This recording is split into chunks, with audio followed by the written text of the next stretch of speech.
మీకొక విషయం చెప్తాను. నాకు నా ఫస్ట్ బ్రాండ్ ప్రమోషన్ వచ్చినప్పుడు, నా యూట్యూబ్ ఛానెల్‌లో ఉన్న సబ్‌స్క్రైబర్స్ ఎంతమందో తెలుసా? Any guess? 39 సబ్‌స్క్రైబర్స్. యెస్. 39. 39,000 కాదు, 3900 కాదు. జస్ట్ 39 సబ్‌స్క్రైబర్స్ మాత్రమే. అండ్ నాకు ఆ ప్రమోషన్ రీసెంట్‌గానే వచ్చింది. మీరు ఒకసారి నా యూట్యూబ్ ఛానెల్‌లోకెళ్ళి చూస్తే నా సబ్‌స్క్రైబర్స్ 39 మెంబర్సే ఉంటారు. అయితే ఒక బ్రాండ్ నాతో ఎందుకు వర్క్ చేయడానికి ఇంట్రెస్ట్ చూపిచ్చింది? అదే నేను ఈ వీడియోలో పూర్తిగా ఎక్స్‌ప్లెయిన్ చేయబోతున్నాను. కేవలం బ్రాండ్ ప్రమోషన్స్ ఎలా పొందాలో మాత్రమే కాదు. ఒక చిన్న క్రియేటర్‌గా బ్రాండ్స్ మనల్ని సీరియస్‌గా తీసుకోవాలంటే ఏం చేయాలి? మీ ప్రొఫైల్ ఎలా ఉండాలి? ఏ టైప్ ఆఫ్ కంటెంట్ క్రియేషన్ చెయ్యాలి? బ్రాండ్స్‌కి ఎప్పుడు అప్రోచ్ అవ్వాలి? వాళ్ళకి మెసేజ్ ఎలా చేయాలి? ఏ మిస్టేక్స్ వల్ల బ్రాండ్స్ మనల్ని ఇగ్నోర్ చేస్తారు? ఒక ప్రమోషన్ వచ్చిన తర్వాత దాన్ని ఎలా ఫ్యూచర్ ఆపర్చునిటీస్‌గా మార్చుకోవాలి? అన్నింటికి చివర్లో నేను మీకొక complete brand ready check list కూడా ఇస్తాను. సో, మీకు ఇప్పుడే 50 సబ్‌స్క్రైబర్స్ ఉన్నా, 100 సబ్‌స్క్రైబర్స్ ఉన్నా, 200, 300 ఉన్నా సరే, ఈ వీడియో మీకు చాలా యూజ్‌ఫుల్‌గా అవుతుంది. ఇది నా రియల్ టైమ్ ఎక్స్‌పీరియన్స్. నేను మీతో షేర్ చేసుకుంటున్నాను. Watch the video till the end. మీకు ఏ డౌట్స్ ఉన్నా నాకు కామెంట్స్‌లో మెన్షన్ చేయండి. నేను రిప్లై ఇస్తాను. ముందుగా నా స్టోరీ చెప్తాను. నేను కంటెంట్ క్రియేషన్ చేయడం స్టార్ట్ చేసి 1.5 మంత్స్ అవుతుంది. ఇప్పటి వరకు నాకు వచ్చిన వాళ్ళు 39 సబ్‌స్క్రైబర్స్ మాత్రమే. అయినా నేను ఒక్క విషయం రియలైజ్ అయ్యాను. బ్రాండ్స్‌కి మన ఫాలోవర్స్ కౌంట్ మాత్రమే కనిపించదు. దానితో పాటు వాళ్ళు మన కంటెంట్ ఎలా ఉంటుంది? మన ఆడియన్స్ ఎవరు? మన ప్రెజెంటేషన్ ఎలా ఉంది? మనతో పనిచేస్తే వాళ్ళ ప్రొడక్ట్స్‌ని మనం ఎలా ప్రెజెంట్ చేయగలుగుతాం? ఇవన్నీ కూడా చూస్తారు. సింపుల్‌గా ఇది మీ స్పెషాలిటీ అనుకోండి. మీ టాలెంట్ అనుకోండి. నా విషయంలో కూడా అదే జరిగింది. ఇదే చాలా ఇంపార్టెంట్ రోల్ ప్లే చేసింది. స్మాల్ క్రియేటర్ అవ్వడం ప్రాబ్లమ్ కాదు. స్మాల్ క్రియేటర్‌లా కనిపించడం ప్రాబ్లమ్. ఈ డిఫరెన్స్ చాలా ఇంపార్టెంట్ అండ్ చాలా మందికి తెలీదు. మీ దగ్గర 39 సబ్‌స్క్రైబర్స్ ఉన్నా మీరు ప్రొఫెషనల్‌గా కనిపించొచ్చు. అదే 10,000 ఫాలోవర్స్ ఉన్నా మీ ప్రొఫైల్ మెస్సీగా ఉందంటే బ్రాండ్స్‌కి కాన్ఫిడెన్స్ రాదు. మిమ్మల్ని రీచ్ అవ్వరు. సో, బేసిక్‌గా నేను కొన్ని కీ పాయింట్స్ చెప్తాను. అవి మీ ఛానెల్‌లో గానీ, మీ అకౌంట్‌లో గానీ మీరు ఫాలో అవుతున్నారా లేదా ఒకసారి చెక్ చేసుకోండి. చాలామంది బిగినర్స్ చేసే బిగ్గెస్ట్ మిస్టేక్ ఏంటంటే, నాకు ఫాలోవర్స్ కౌంట్ తక్కువ గాబట్టి నేనింకా ప్రొఫెషనల్‌గా కనిపించాల్సిన అవసరం లేదులే అనుకుంటూ ఉంటారు. యాక్చువల్లీ ఇది ఎగ్జాక్ట్ ఆపోజిట్‌గా పనిచేస్తుంది. మీ ఆడియన్స్ చిన్నగా ఉన్నప్పుడే మీ అకౌంట్ ప్రొఫెషనల్‌గా ఇంకా స్ట్రాంగ్‌గా ఉండాలి. మీరు చూపించే విధానం, మీరు కంటెంట్ క్రియేట్ చేసే విధానం, ఒక బ్రాండ్ మీ ప్రొఫైల్‌ని చూసినప్పుడు వాళ్ళకి మొదట ఈ 5-10 సెకండ్స్‌లోనే 3 క్వెషన్స్‌కి ఆన్సర్ రావాలి. ఫస్ట్, మీరు ఎవరు? సెకండ్, మీరు ఏ టైప్ ఆఫ్ కంటెంట్ క్రియేట్ చేస్తారు? థర్డ్, వాళ్ళు మీతో ఎందుకు వర్క్ చేయాలి? ఈ క్వెషన్స్‌కి కనుక బ్రాండ్స్‌కి మీ వీడియో చూడగానే ఆన్సర్ దొరికితే 3 క్వెషన్స్ క్లియర్‌గా లేకపోతే బ్రాండ్స్ కన్‌ఫ్యూజ్ అవుతారు ఫస్ట్. కాబట్టి మీ bio, profile picture, thumbnails, reels, highlights అన్నీ కలిపి ఒక క్లియర్ ఐడెంటిటీ ఇవ్వాలి. Your profile should be the answer for the questions. Why should a brand choose you?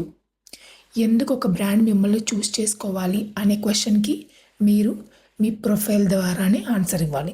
మీరు అన్ని టాపిక్స్ కలిపి కంటెంట్ క్రియేట్ చేయడం వల్ల ఆడియన్స్‌కి కూడా మీరు ఏ క్రియేటరో అర్థం కాదు.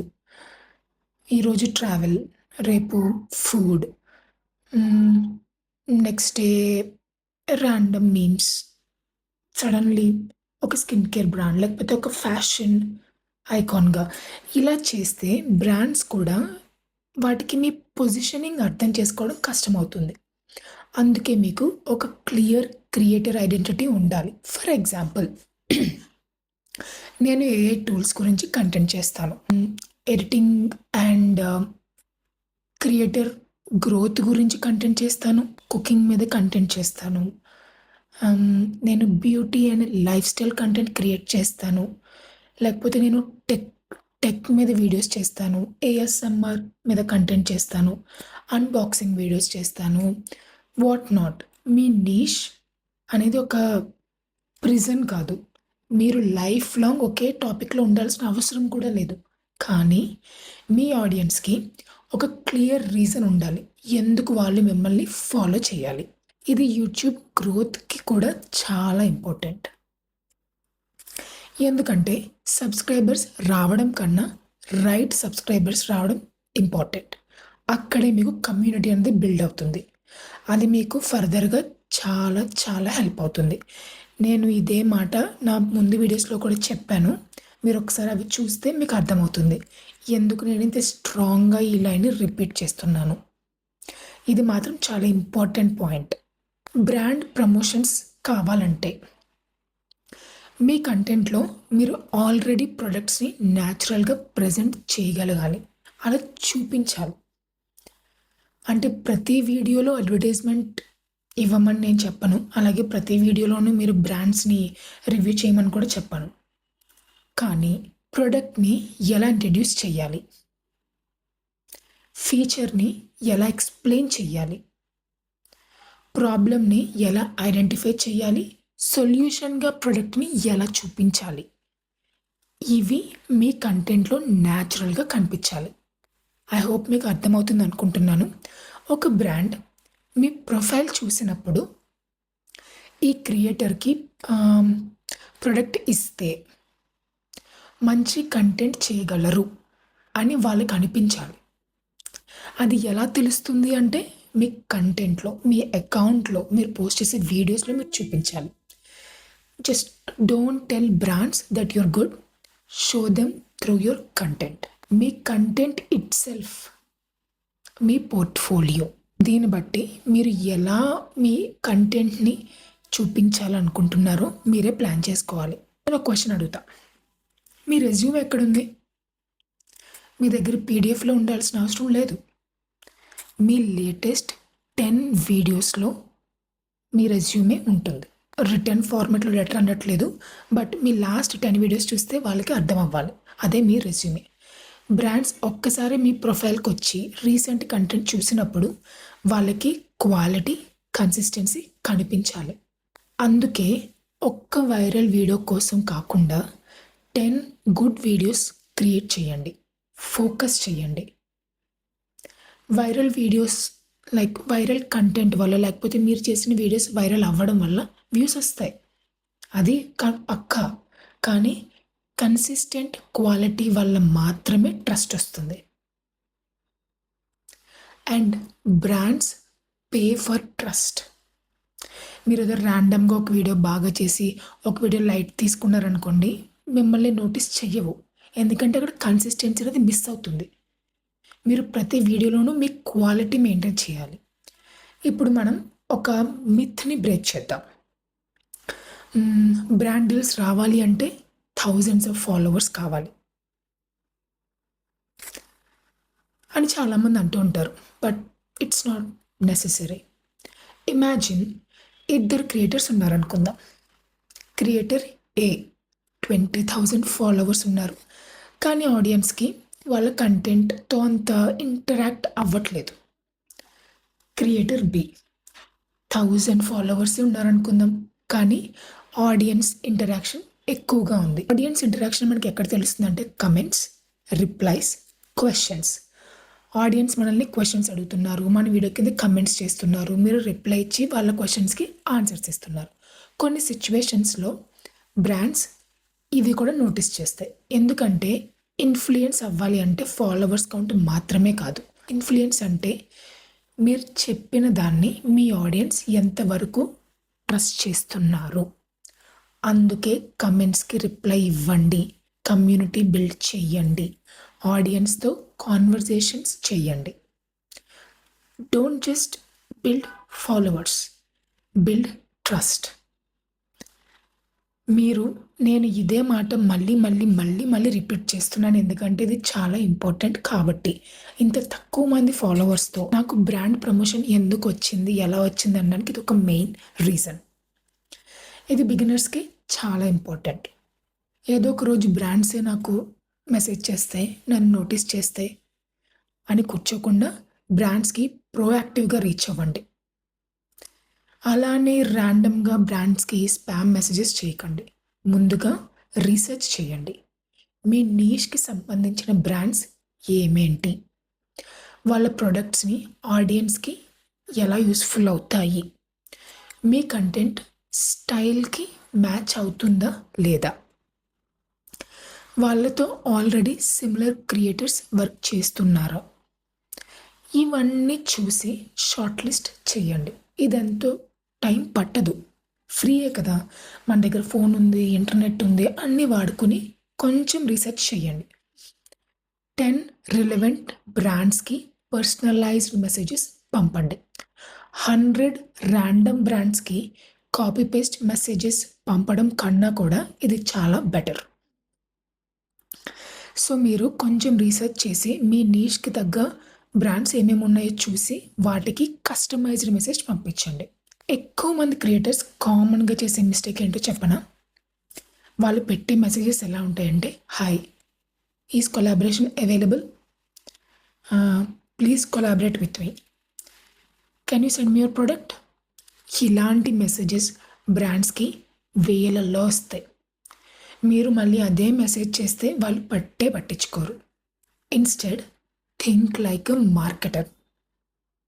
ఒక మార్కెటింగ్ స్ట్రాటజీ వాడండి.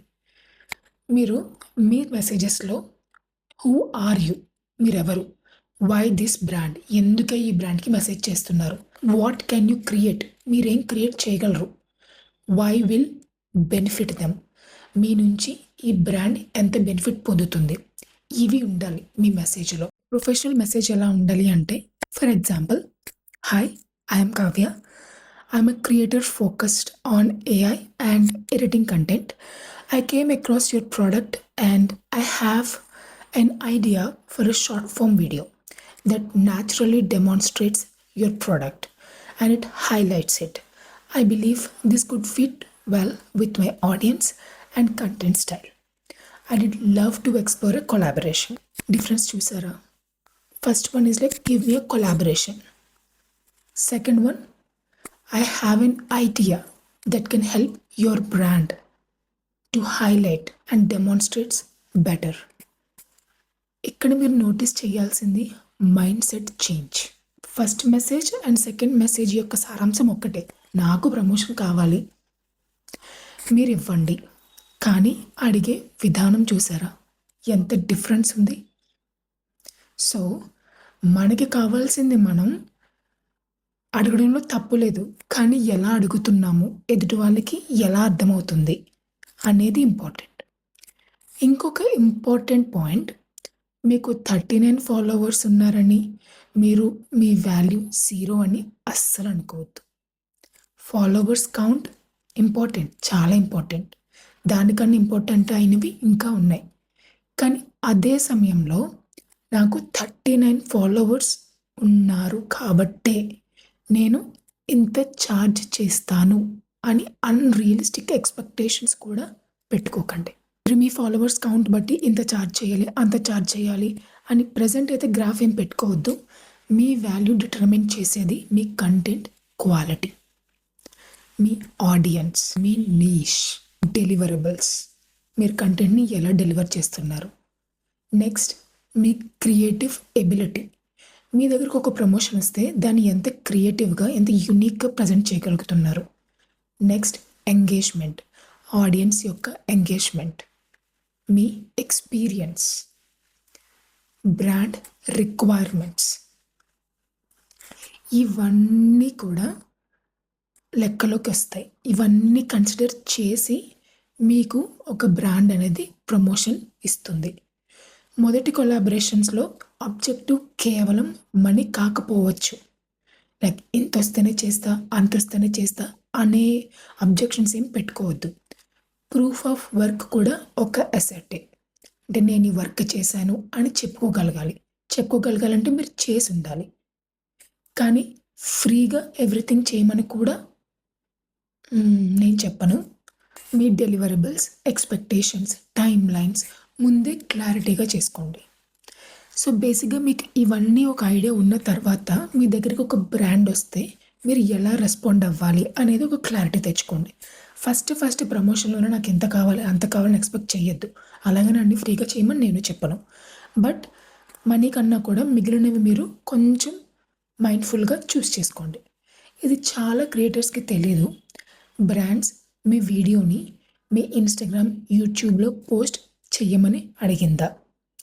లేదా మీ కంటెంట్‌ని వాళ్ళు తమ సోషల్ మీడియాలో యూజ్ చేసుకుంటామన్నారా? యాడ్స్‌లో రన్ చెయ్యాలా? వెబ్‌సైట్స్‌లో పెట్టాలా? ఫరెవర్ యూజ్ చేసుకోవాలా? ఇవన్నీ ఏంటంటే చాలా డిఫరెంట్ థింగ్స్. మీకెవరు చెప్పుండరు. సో, ఒక బ్రాండ్ ప్రమోషన్ వచ్చిన తర్వాత కీ పాయింట్స్ ఉంటాయి. ఇన్ని కీ డెలివరబుల్స్ ఉంటాయి. అందుకే కొలాబరేషన్ ముందు కంటెంట్ ఎక్కడ పోస్ట్ చేస్తారు? నేను ఎన్ని వీడియోస్ చెయ్యాలి? ఎన్ని రివిజన్స్ ఉంటాయి? అంటే మళ్ళీ మీరు కంటెంట్ క్రియేట్ చేసి ఇవ్వాలి వాళ్ళకి. ఇంకా డెడ్‌లైన్స్ ఏంటి? పేమెంట్ ఎంత? ఇలాంటివన్నీ కూడా మీరు ముందుగానే తెలుసుకొని ఉండాలి. మీకు ఏమైనా యూసేజ్ రైట్స్ ఉన్నాయా? నెక్స్ట్ పెయిడ్ అడ్వర్టైజింగ్‌లో యూజ్ చేస్తారా లేదా? మీరు క్రియేట్ చేసే కంటెంట్‌ని. ఇవి క్లారిటీ తెచ్చుకోవడం చాలా ఇంపార్టెంట్. ఈ క్వెషన్స్ అన్నీ మీరు మర్చిపోకుండా ఉండాలంటే ఈ వీడియోని సేవ్ చేసుకొని లేకపోతే ఎక్కడైనా రాసుకోండి. మీ కంటెంట్‌కి వాల్యూ కేవలం పోస్ట్ చేసే చోటుతోనే డిసైడ్ కాదు. బ్రాండ్‌కి అడిషనల్‌గా యూసేజ్ రైట్స్ ఇస్తే టర్మ్స్ కూడా అకార్డింగ్‌లీ ఉండాలి. Never agree to like something you don't understand. మీకు తెలిసి తెలియకుండా వెంటనే ఏది ఒప్పేసుకోకండి. వచ్చింది గదా! వచ్చిందే చాలు అని చెప్పేసి గుడ్డిగా దేనికి ఓకే చెప్పేయకండి. చాలా ఫేక్ ప్రమోషన్స్ ఉంటాయి. చాలా స్పామ్ ప్రమోషన్స్ ఉంటాయి. అలానే జెన్యూన్ కూడా ఉంటాయి. సో, ఫస్ట్ మీ దగ్గరికి ఒక బ్రాండ్ ప్రమోషన్ వస్తే దాని గురించి మీరు రీసెర్చ్ చేయాలి. బ్రాండ్స్‌కి క్రియేటర్‌లో ఒక వెరీ ఇంపార్టెంట్ క్వాలిటీ ఉంటుంది. అదే రిలయబిలిటీ. అంటే ఏంటి? మీరు డెడ్‌లైన్ మిస్ చేస్తారా? మెసేజెస్‌కి రిప్లై ఇస్తారా? నెక్స్ట్ బ్రీఫ్‌గా ఫాలో చెయ్యాలా మిమ్మల్ని? ఇంకా కంటెంట్ క్వాలిటీ ఇన్‌కన్సిస్టెంట్‌గా ఉంటుందా? బ్రాండ్స్‌కి ఇవన్నీ ఒక రెడ్ ఫ్లాగ్ లాంటివి మీ అకౌంట్‌లో. సో, మీరేం చెయ్యాలి అంటే మీరు పంపించే మెసేజ్ చాలా ప్రొఫెషనల్‌గా ఉండాలి. మీ డెడ్‌లైన్ రెస్పెక్ట్ చెయ్యాలి. బ్రీఫ్‌గా, కేర్‌ఫుల్‌గా చదవాలి. Whatever promotion comes to you. Next changes రీజనబుల్‌గా హ్యాండిల్ చేయగలగాలి. లాస్ట్ మినిట్‌లో ఏమైనా చేంజెస్ చెప్తే మీరు పాజిటివ్‌గా తీసుకోవాలి. ఫైనల్‌గా కంటెంట్ సబ్మిట్ చేసే ముందు క్వాలిటీ చెక్ చేయాలి. ఏదో చేసేసాం కదా! పంపించేద్దామని కాకుండా ఎడిటింగ్ గానీ, మీ వాయిస్ గానీ, దాని ప్రొడక్ట్ యొక్క ఎక్స్‌ప్లనేషన్ గానీ అన్నీ కరెక్ట్‌గా ఉన్నాయో లేదో చూసుకోవాలి. మీ ఫస్ట్ కొలాబరేషన్ చిన్నదైనా సరే, మీ బిహేవియర్ వల్ల ఫ్యూచర్ కొలాబరేషన్స్ చాలా హెల్ప్ అవుతుంది. మీరు కనుక వాళ్ళిచ్చిన ఒక ప్రమోషన్‌ని ఎంత రిలయబుల్‌గా చేస్తున్నారు? ఇచ్చిన టైంకి కంప్లీట్ చేస్తున్నారా? క్వాలిటీతో కంప్లీట్ చేస్తున్నారా? కన్సిస్టెంట్‌గా ఉంటున్నారా? అడిగిన వెంటనే రిప్లై ఇస్తున్నారా? చేంజెస్ అడుగుతుంటే లాస్ట్ మినిట్‌లో యాక్సెప్ట్ చేస్తున్నారా? ఇవన్నీ చూస్తారు. ఇక్కడే చాలామంది క్రియేటర్స్ మిస్టేక్ చేస్తారు. ఫస్ట్ ప్రమోషన్ కంప్లీట్ అయ్యింది. ఫైన్. హమ్మయ్య! పేమెంట్ వచ్చింది. Well done. ఇంతకన్నా మనకి ఇంకేం కావాలి? అనుకుని హాయిగా రిలాక్స్ అయిపోతాం. అంతే. కానీ అలా అవ్వకూడదు. మీరు ఫస్ట్ ప్రమోషన్ దగ్గరే ఆగిపోయి, రిలాక్స్ అయిపోయి, హమ్మయ్య! అని కూర్చుంటే నెక్స్ట్ ప్రమోషన్స్ ఎలా వస్తాయి? మీ ఫస్ట్ బ్రాండ్ డీల్ని కేర్ఫుల్గా కేస్ స్టడీగా చూడండి. క్యాంపెయినింగ్ తర్వాత how did the content perform, మీరు చేసిన కంటెంట్ ఎలా పర్ఫామ్ చేస్తుంది, ఏది బాగా వర్క్ అయ్యింది, వాట్ వర్క్డ్ వెల్, మళ్ళీ మనం కలిసి పని చెయ్యొచ్చా అని ప్రొఫెషనల్లీ ఫాలో అప్ చెయ్యాలి. వాళ్ళు ఏదో ప్రమోషన్ పంపించారు, మనం చేసేసాం, డబ్బులు ఇచ్చారు, చేతులు దులిపేసుకొని కూర్చోకుండా మీరు ఫాలో అప్ చేయాలి. అలా చేయడం వల్లే మీకు నెక్స్ట్ ప్రమోషన్స్కి స్కోప్ ఉంటుంది. మీకు పర్మిషన్ ఉంటే కొలాబరేషన్ని పోర్ట్ఫోలియోలో యాడ్ చేసుకోవచ్చు. అది మీరు ముందుగానే ఆ బ్రాండ్తో మాట్లాడుకోవాలి. ఫ్యూచర్ బ్రాండ్స్కి నేను ప్రీవియస్గా సో అండ్ సో బ్రాండ్ మీద వర్క్ చేశాను, నాకు సో అండ్ సో ఎక్స్పీరియన్స్ ఉంది అని ప్రూఫ్ చూపించగలిగేలా ఉండాలి. మీరు చేసే ఏ వర్క్ అయినా కూడా దానికి ప్రూఫ్ మెయింటైన్ చేయండి. అది మీ అకౌంట్లో పోస్ట్ చేయండి, మీ పోర్ట్ఫోలియోలో పెట్టుకోండి, మీ బయోలో యాడ్ చేసుకోండి, అది మీ ఇష్టం. Your first collaboration should open the door for your second one. మీ ఫస్ట్ కొలాబరేషన్ మీ సెకండ్ కొలాబరేషన్కి హెల్ప్ అవ్వాలి. మీరు పోస్ట్ చేసిన తర్వాత అది ఆడియన్స్తో ఎలా ఎంగేజ్ అవుతుంది, ఎంత రీచ్ వెళ్ళింది, ఎన్ని వ్యూస్ వచ్చాయి, లైక్స్ వచ్చాయి, కమెంట్స్ వచ్చాయి, షేర్స్ వచ్చాయి, ఇవన్నీ చెక్ చేసుకోవాలి. ఇప్పుడు యూట్యూబ్ గురించి కూడా ఒక ఇంపార్టెంట్ థింగ్. మీ గోల్ బ్రాండ్ డీల్స్ మాత్రమే అయితే లాంగ్ టర్మ్లో గ్రోత్ స్లోగా ఉంటుంది. మీ main goal build and audience. Only brand promotions మాత్రమే కాదు, ఆడియన్స్ని బిల్డ్ చేసుకోవడమే మీ మెయిన్ గోల్ అయి ఉండాలి. యూట్యూబ్లో ఫోకస్ చేయాల్సిన థింగ్స్ చాలానే ఉన్నాయి. అవేంటో ఇప్పుడు నేను 1 by 1 చెప్తాను. క్లియర్గా వినండి, వీలైతే రాసుకోండి. Strong topic. ఫస్ట్ది స్ట్రాంగ్ టైటిల్ ఉండాలి మీ వీడియోస్కి. క్లిక్ చేయడానికి మీరు రీజన్ ఇవ్వాలి. Strong thumbnail. వీడియోలో ఏముంది అనేది మీరు ఒక్క క్లియర్ ఐడియా ఇవ్వాలి. Next strong hook. ఫస్ట్ 30 secondsలో మీరు ఒక వాల్యూ ఇవ్వాలి వీడియో ఎండ్ వరకు చూడడానికి. Next retention. వీడియోలో అన్నెసరీ పోర్షన్స్ అవి రిమూవ్ చేయండి. క్లియర్ కట్గా సోది లేకుండా మీరు చెప్పాలనుకున్న టాపిక్ని నీట్గా, క్లీన్గా, క్లియర్గా చెప్పండి. కన్సిస్టెన్సీ. ఈరోజు ఏదో అప్లోడ్ చేయాలి కానీ ఏదో చెత్త అప్లోడ్ చేయడం కాదు. సిల్లీ థింగ్స్, ఏదో గార్బేజ్ కాదు. Quality plus consistency equals to sustainable growth. And when your YouTube audience grow, your brand value naturally increases. మీరు కన్సిస్టెంట్గా క్వాలిటీ కంటెంట్ ఇచ్చినప్పుడు మీ యూట్యూబ్ ఫాలోవర్స్ పెరుగుతారు. అది పెరిగినప్పుడే మీకు ఆపర్చునిటీస్ పెరుగుతాయి. మీరు ఒక వాల్యుబుల్ క్రియేటర్ అవుతారు. మీ బ్రాండ్కి ఒక వాల్యూ పెరుగుతుంది. ఓకే, ఇప్పుడు నేను చెప్పిన మొత్తం విషయాన్ని ఒక చెక్ లిస్ట్గా కన్వర్ట్ చేస్తే ఎలా ఉంటుంది అనేది నేను పాయింట్స్ వైజ్ ఒక్కొక్కటి చెప్తాను. మీరు క్లియర్గా ఒక్కసారి వినండి. మీరు బ్రాండ్స్కి మెసేజెస్ చేసే ముందు ఈ లిస్ట్లో ప్రతి పాయింట్స్కి ఎస్ చెప్పగలరా లేదా అనేది చూడండి. First profile. మీ ప్రొఫైల్లో మీ నిష్ క్లియర్గా ఉందా లేదా. నెక్స్ట్ మీ బయో.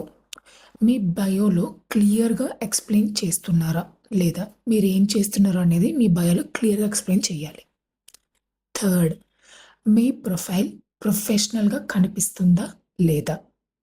ఫోర్త్, మీ కాంటాక్ట్ ఇన్ఫర్మేషన్ అవైలబుల్గా ఉందా లేదా. మీ ప్రొఫైల్కి సంబంధించి ఇప్పుడు నేను చెప్పిన అన్ని క్వశ్చన్స్ ఎస్ ఆర్ నో మీరే చెక్ చేసుకోండి. Second, content. నా దగ్గర క్వాలిటీ కంటెంట్ ఉంది. నా రీసెంట్ కంటెంట్ చాలా కన్సిస్టెంట్గా ఉంది.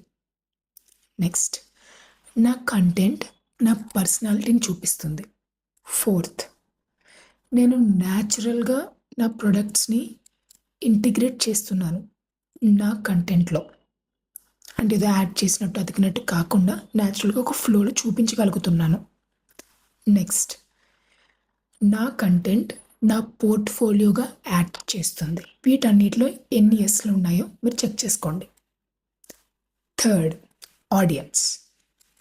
ఇందులో ఫస్ట్ పాయింట్, నాకు నా ఆడియన్స్ ఎవరో తెలుసు. Yes, no. నా ఆడియన్స్ నాతో ఎంగేజ్ అవుతారు. Yes or no. నా ఆడియన్స్కి ఏం కావాలో నాకు తెలుసు. Yes or no. క్లియరా? Next, brand. బ్రాండ్ విషయానికి వస్తే ఫస్ట్, నేను నా దగ్గరకు వచ్చిన ప్రమోషన్ తాలూకు బ్రాండ్ గురించి రీసెర్చ్ చేస్తాను. Yes, no. ఆ ప్రోడక్ట్ నా నీష్కి కరెక్ట్గా ఫిట్ అవుతుంది. నెక్స్ట్, నాకు దగ్గర ఎప్పుడు కంటెంట్ ఐడియాస్ రెడీగా ఉంటాయి. నెక్స్ట్, నాకు తెలుసు నేను ఎలాంటి వాల్యూ ప్రొవైడ్ చేస్తాను ఆ పర్టికులర్ బ్రాండ్కి. వీటిలో ఎన్ని ఎస్లు ఉన్నాయి, ఎన్ని నోస్ ఉన్నాయి మీరు రాసుకోండి. Next, out reach. ఈ కేటగిరీలో నా మెసేజెస్ పర్సనలైజ్డ్ ఉంటాయి. నేను రిలవెంట్ బ్రాండ్స్కి మాత్రమే కాంటాక్ట్ అవుతాను. ర్యాండమ్ బ్రాండ్స్కి కాంటాక్ట్ అవ్వను. నేను ప్రొఫెషనల్గా ఉంటాను అండ్ చాలా క్లియర్గా ఉన్నాను. ఇందులో ఎన్ని ఎస్లు వచ్చాయి, ఎన్ని నోస్ వచ్చాయి. Next category, collaborations. నా డెలివరబుల్స్ చాలా క్లియర్గా ఉంటాయి. నా డెడ్ లైన్స్ క్లియర్, నా పేమెంట్ క్లియర్. ఇవన్నీ నేను ముందుగానే మాట్లాడుకుని చాలా క్లారిటీగా ముందుకెళ్తా. నా ప్రీవియస్ ఎక్స్పీరియన్సెస్ క్లియర్, నా యూసేజ్ రైట్స్ క్లియర్. వీటిలో ఎన్ని ఎస్లు వచ్చాయి, ఎన్ని నోస్ వచ్చాయి. ఆఫ్టర్ ద కొలాబరేషన్ నేను నా పర్ఫార్మెన్స్ ట్రాక్ చేస్తాను. First point. నెక్స్ట్, నేను నా క్యాంపెయిన్ రిజల్ట్స్ సేవ్ చేసుకుంటాను. నెక్స్ట్, నేను ప్రొఫెషనల్గా ఫాలో అప్ చేస్తాను నా బ్రాండ్స్తో. నేను ఫ్యూచర్ కొలాబరేషన్స్ గురించి అడుగుతాను. నేను చేసిన ప్రమోషన్స్ వర్క్ని నా పోర్ట్ఫోలియోకి యాడ్ చేసుకుంటాను. ఇప్పటి వరకు చెప్పిన అన్నిటిలో మోస్ట్ ఆఫ్ దెమ్ ఎస్ అయితే యు ఆర్ బ్రాండ్ రెడీ. మీరు రెడీగా ఉన్నారు, ఎందుకంటే మీరు ఆల్రెడీ ప్రిపేర్డ్గా ఉన్నారు. What ever comes your way, you will grab it, you will make it success. మీరు మెంటల్గా, ఫిజికల్గా ప్రిపేర్ అయి ఉండాలి. ఫైనల్గా నేను చెప్పాలనుకున్నది ఒక్కటే, మీ దగ్గర 30 మంది సబ్స్క్రైబర్స్ ఉన్నా, 50, 100, 200 ఉన్నప్పుడు కూడా నేను చాలా స్మాల్ క్రియేటర్ని, ఎవరు నన్ను పట్టించుకోరు అని ఆలోచించకండి. ఎప్పుడు మీ దగ్గర 30, 40, 50, 100, 200 ఉండొచ్చు, బట్ ఫ్యూచర్లో థౌజండ్స్, ల్యాక్స్కి వెళ్తారు. ఎప్పుడు అంటే ఇప్పుడు నేను చెప్పిన పాయింట్స్ అన్ని మీరు క్లియర్గా రివైజ్ చేసుకున్నప్పుడు. మిమ్మల్ని మీరు ఒక క్వశ్చన్ వేసుకోండి. ఇఫ్ ఒక బ్రాండ్ నా ప్రొఫైల్ చూడడానికి వస్తే ఈరోజు వాళ్ళు నన్ను ఎందుకు చూస్ చేసుకోవాలి? ఈ క్వశ్చన్ మీ ప్రొఫైల్కి, మీ కంటెంట్కి, మీ ఆడియన్స్ అన్నిటికీ కలిపి మీరే ఆన్సర్ ఇవ్వాలి. ఫాలోవర్స్ పెరిగిన తర్వాత ప్రొఫెషనల్గా మారాలని వెయిట్ చెయ్యకండి. ప్రొఫెషనల్గా ఇప్పుడే మారండి. ఆడియన్స్ తర్వాత పెరుగుతూనే ఉంటారు. మీరు క్వాలిటీ కంటెంట్ డెలివరీ చేస్తే వాళ్ళు ఎక్కడికి వెళ్తారు? మీ దగ్గరికి వస్తారు, ఇంకో నలుగురికి చెప్తారు. నా ఫస్ట్ బ్రాండ్ ప్రమోషన్ 39 సబ్స్క్రైబర్స్తో వచ్చింది. మీ ఫస్ట్ ఆపర్చునిటీ ఎన్ని సబ్స్క్రైబర్స్ దగ్గర వస్తుంది ఎవరికి తెలియదు. So don't wait until you are big. Start అవ్వండి, స్టార్ట్ చేయండి. Start becoming brand ready while you're small. ఈ వీడియో యూస్ఫుల్గా అనిపిస్తే సేవ్ చేసుకోండి. ఎస్పెషల్లీ నేను ఇచ్చిన చెక్ లిస్ట్ని మర్చిపోకుండా సేవ్ చేసుకోండి. అండ్ కమెంట్స్లో మీ current followers or subscribers count నాకు చెప్పండి. Let's see how many of you are going to get your first brand promotion. I'll see you in the next video.